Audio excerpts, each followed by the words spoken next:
10 days from now, February 13th, right up against the President's Day recess, right up against the Munich Security Conference, which is one of the most popular congressional delegation trips of the year, DHS funding will run out again.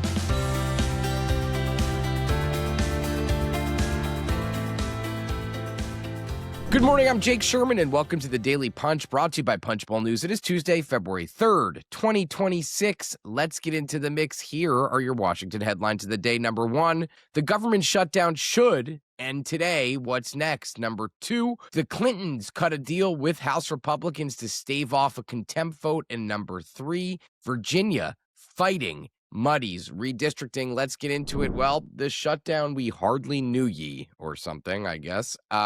Government shutdown, which is a partial government shutdown, although a big one. This is like 70-something% of the government, is likely to end at some point today. The House is going to take up legislation to fund critical departments like defense, state, health and human services, transportation, and others until the end of the fiscal year, and DHS funding until next week. Again, next week. This is 10 days away, the next funding deadline. We'll get into that in a second. Donald Trump was able to convince Anna Paulina Luna and Tim Burchett to drop their blockade of the funding bill. They wanted to attach a voter ID provision to the funding bill, and that was never going to work.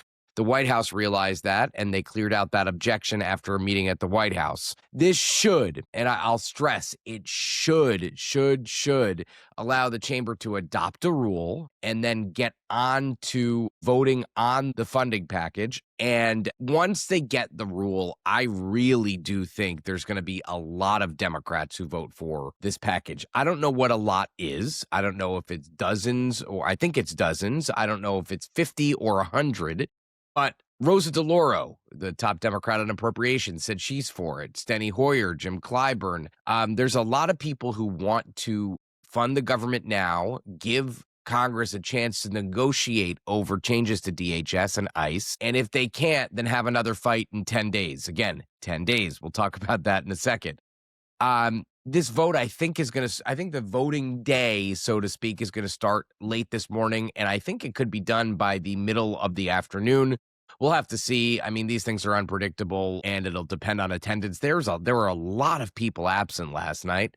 I don't know if that was because flight delays or whatever, but depending on who is absent, it just could scramble the vote, and it could impact how this goes. Okay, so let's talk about this.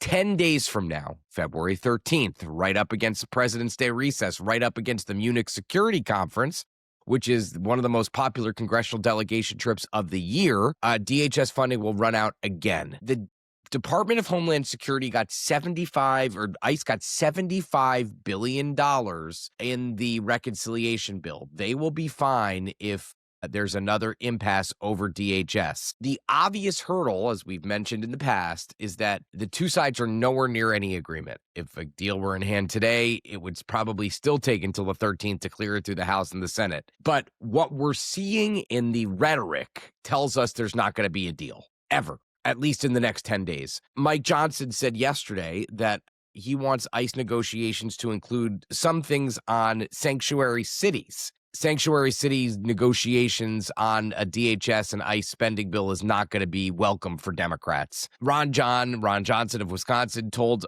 Andrew or Laura, I don't know who he talked to, but said if Democrats get anything, we need to demand all kinds of things. That's ending sanctuary cities, shutdown Fairness Act, and the SAVE Act. Now, the SAVE Act is this voter ID law that Anna Paulina Luna has been pushing. APL suggested the White House will push through to force Democrats to conduct a live standing filibuster if they want to knock the SAVE Act out of a piece of legislation or block it from the floor. That would be the nuclear option. Thune is not going to do that. So the White House could say whatever it wants, but I don't think Thune has rejected the nuclear option a bunch of times this Congress. I don't think he's going to change on that. Thune also said that he'll be ready to tee up another short-term funding patch for DHS come February 13th because that's what's going to be necessary. I really, really don't think that that they're going to have a deal. I think it's possible, and Brez and I were talking about this morning. It is possible that we're going to be in kind of this short-term posture on DHS for a long time, and quite frankly,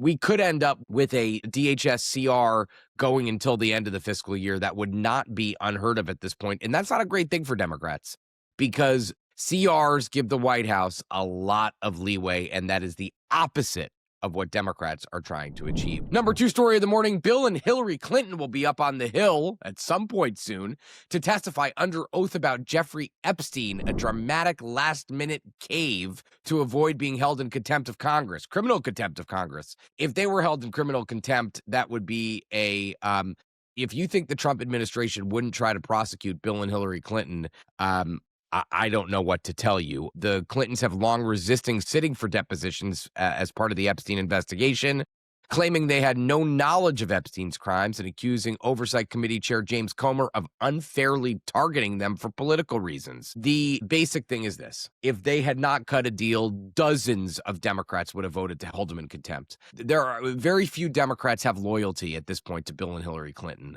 There are some who do, or some who think they're being unfairly targeted. But the main gist of things is that they believe, Democrats and Republicans, members of the House, believe the Clintons should not defy a congressional subpoena. Comer said he will clarify the terms the Clintons are agreeing to and then discuss the next steps with my committee members. So this is not over yet, but listen, if they want to get the Clintons in separately in depositions, they have that ability at this point.